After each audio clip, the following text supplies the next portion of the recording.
Yeah.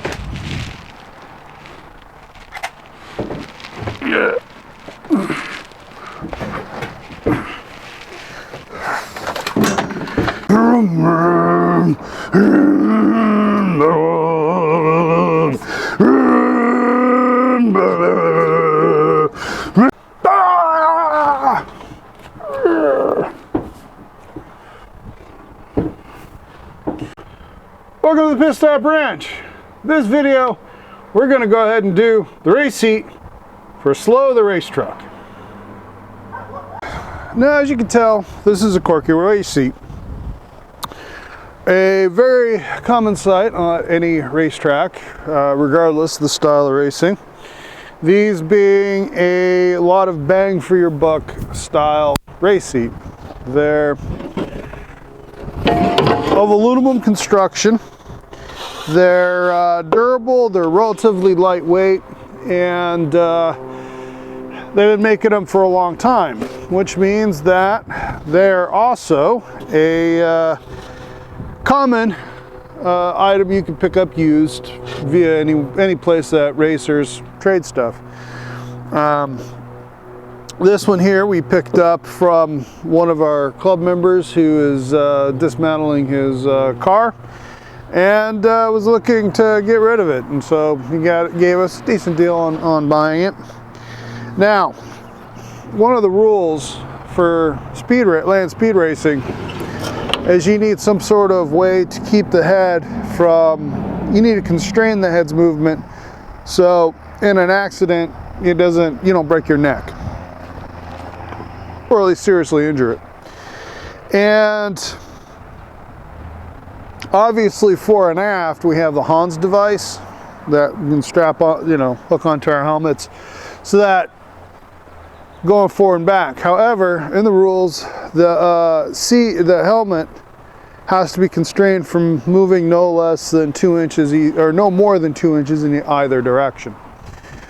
So that means there has to be some sort of containment around the head. Now, this containment can be in the form of an intricate addition to the roll bar, and is what you commonly see on some professionally built, custom built dragsters and so forth. Another option is to build your constraint off the seat, and Corky actually sells a seat with that on there. However, with land speed racing, those side protections must extend a lot further forward than it does for any other race series that requires that sort of thing. The head restraint on the side have to go to the front of the helmet. So even if you did get the Corky seat with the wraparound head constraint, you would have to then add extensions on it. So, part of getting this thing bolted in and ready to go is I want to go ahead and build the head restraint system. So that's going to be really what our big part of the next part of the video is going to be. Okay, these are the two helmets with which we're going to be wearing while operating slow in anger. So the surround, the head restraining system needs to be extended the furthest point forward on the helmet while it's on, and then it needs to be within 2 inches of each side.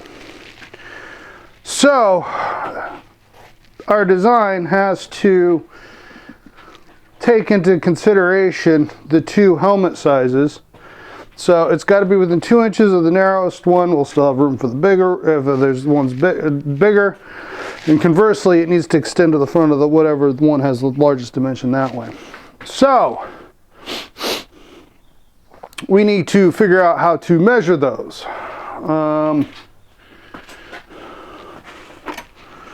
Some handy dandy squares.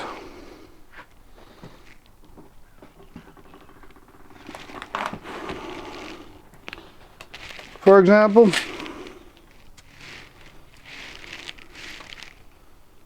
10 1/4.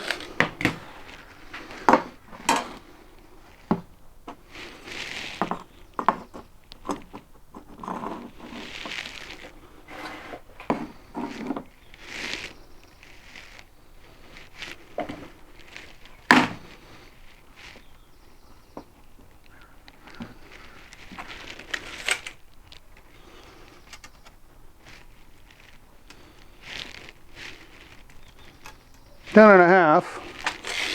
Fortunately, so that means maximum width, they're very close. 1/4 inch difference. So we know that we now lock this in. It could 14 1/4 between the wings. So, and conversely, now the thing about it is, your head's going to be up at an angle kind of like this, or the way it fits on your head, so.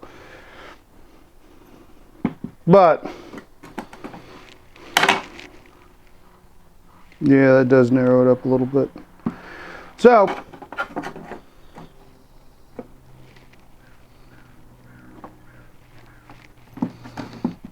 okay, let's shift it a little bit.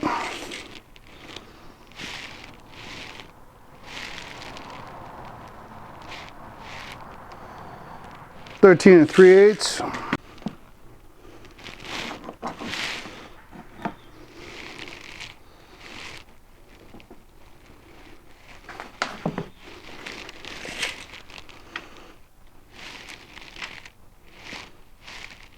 Even. So we needed to go 13 3/8 forward and 14 1/4 wide. So we should write that down, or we shall forget that.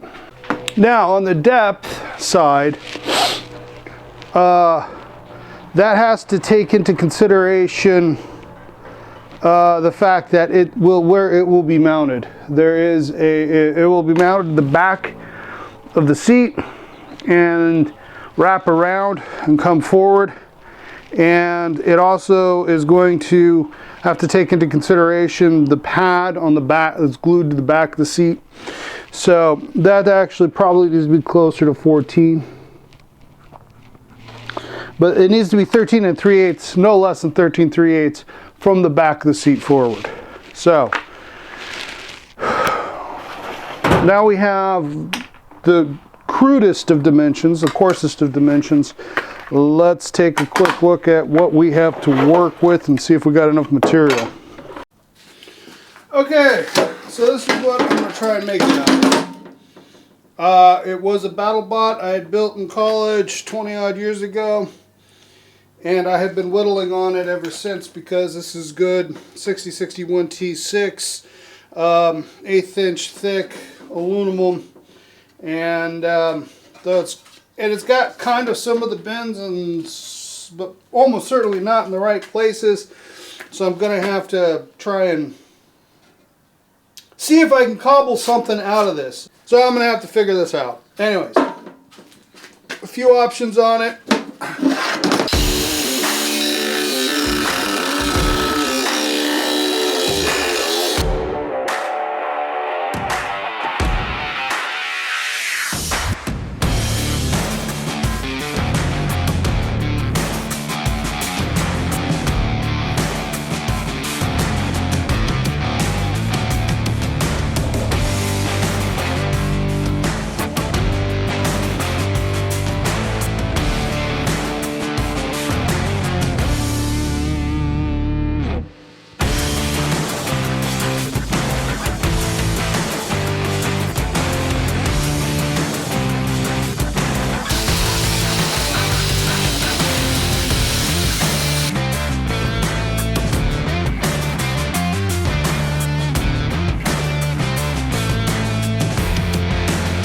Here I am playing with some cardboard to try and get a general idea of how I can set this all up and then lay it out on my chosen piece to use in this project.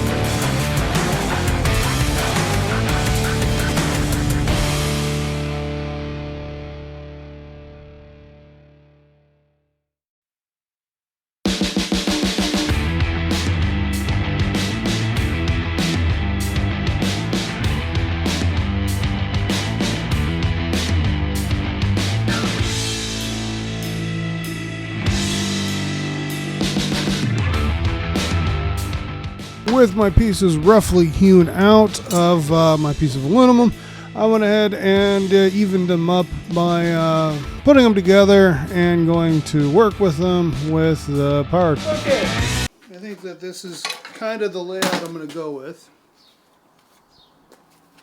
This is excess. I'm going to cut it off. These are tabs I want to bend up for additional strength.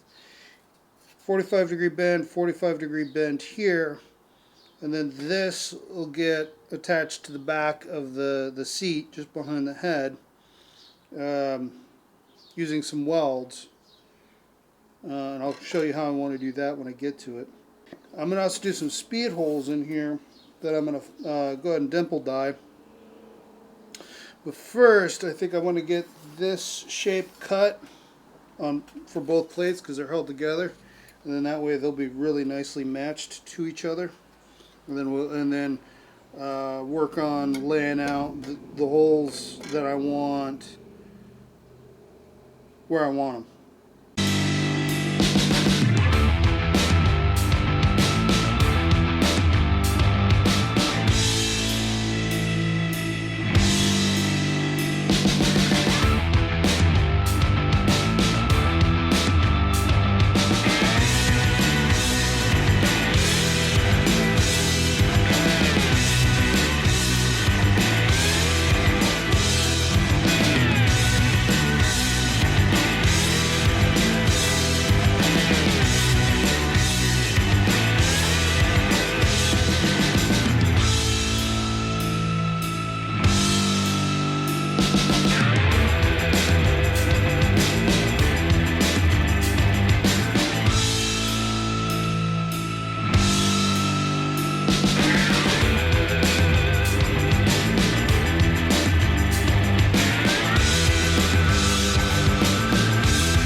Of course, I am using my vise as a brake and a hammer together to crudely bash this thing into the shape I want. 1/8 inch aluminum is pretty thick and difficult to bend, and it leaves plenty of hammer marks. It leaves a lot to be desired as far as craftsmanship goes, but you have to work with the tools you have, at least until you have enough space and money to buy the tools you want.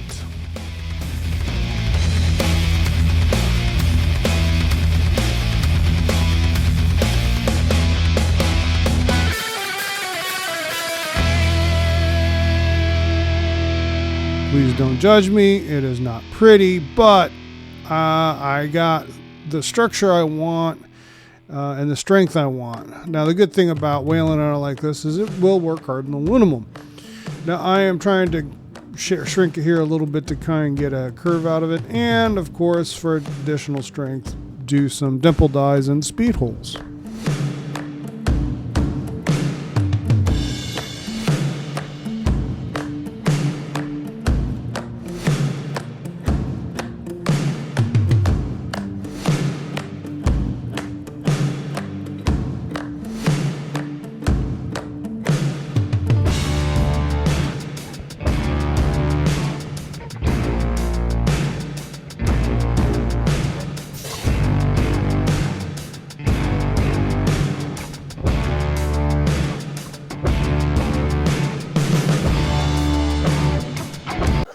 Okay, so this is where we're at.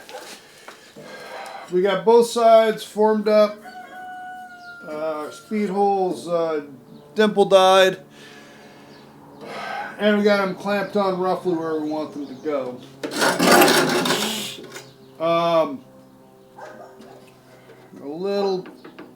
We got some fine tuning on everything, but it's getting close.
I'm taking one of my offcuts to go ahead and lay out the box that I'm going to use to reinforce the back, and of course once again use the very crude hammer and vise with some scrap steel as a brake and bash it into a crude shape that I'm looking for.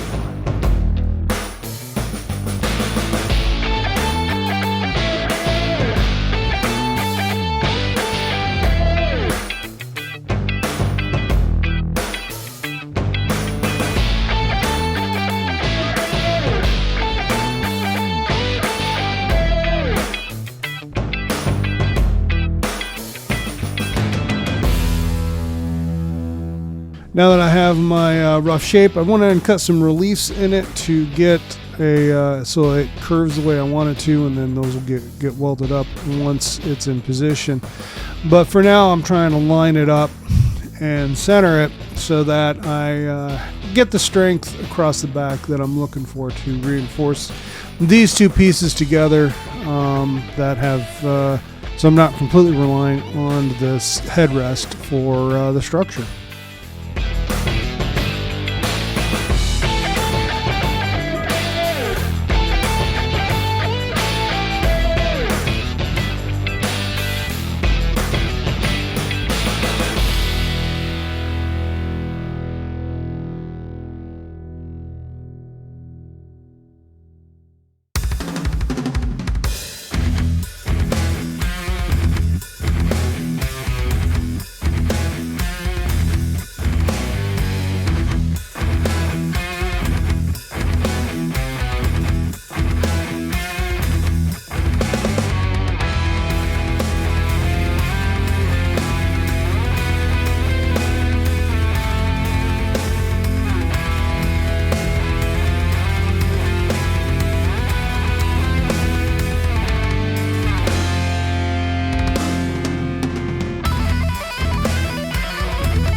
Here I am lining up and a reinforcing plate that will close the box and transfer load onto the from the wings onto the box a little further out. I'm marking out where the speed hole is so I can get on it with the grinder and open it up. I did it on both sides. I'm just showing you the angle that actually you can see what I'm doing, whereas before you would just be staring at the back of my head.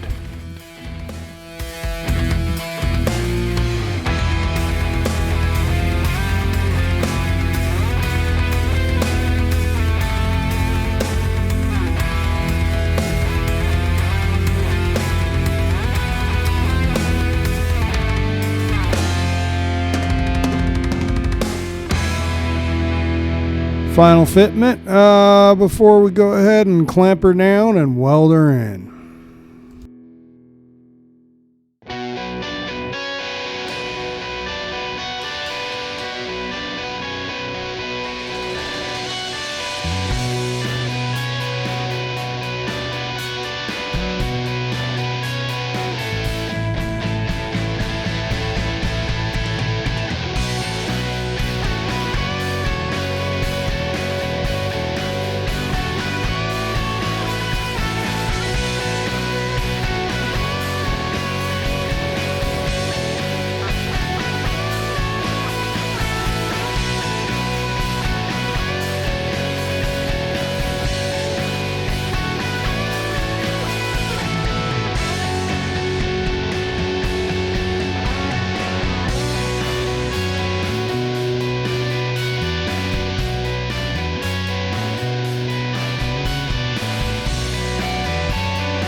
Okay, we have our box completed across the back, and that creates a fantastic amount of rigidity.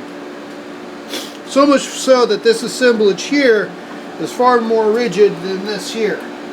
So, next thing I want to do is take some pieces and reinforce it thusly to strengthen it to keep it from flexing. Reduce how much twist it's going to have. It has.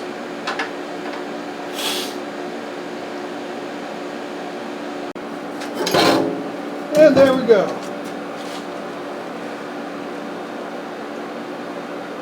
Now, I did only a few stitches on here because that changes the metallurgical property of the aluminum, weakening it, so I didn't want to do too much. I might have got too much heat here and weakened that, but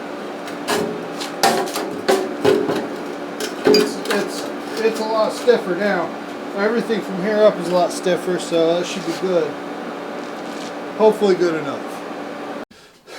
Okay, on this seat, the previous user of it built these standoffs, and we're going to reuse the basic design. However, for it to work in our vehicle, we need the back here to come down 2 inches.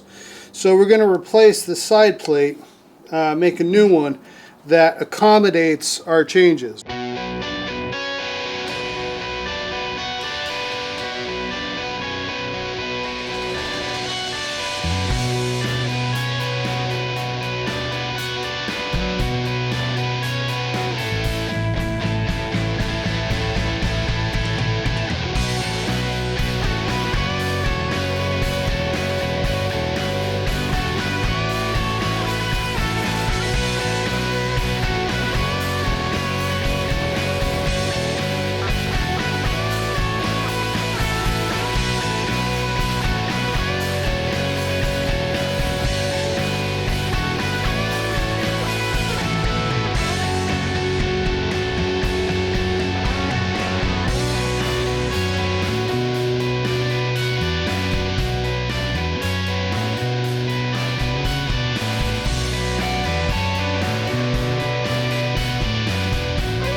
Our seat's modified. Mount is on. Good and it's in a good position. Plenty of room for the, you know, whopping the head around, but at the same time keeping it from whopping too much. We're good to go. Got a handy dandy high hole. Thank you for watching. I hope you enjoyed watching us modify a perfectly fine race seat in an adequate way in order to make it conform the race series it wasn't intended for. The fact that no one makes actually a race seat for the series is a different discussion. And if you want to support what we do here at the Pit Stop Ranch, hit the old like button, and if you haven't done so already, please hit the subscribe button. Really appreciate it. Till next time, have a race seat-tastic day.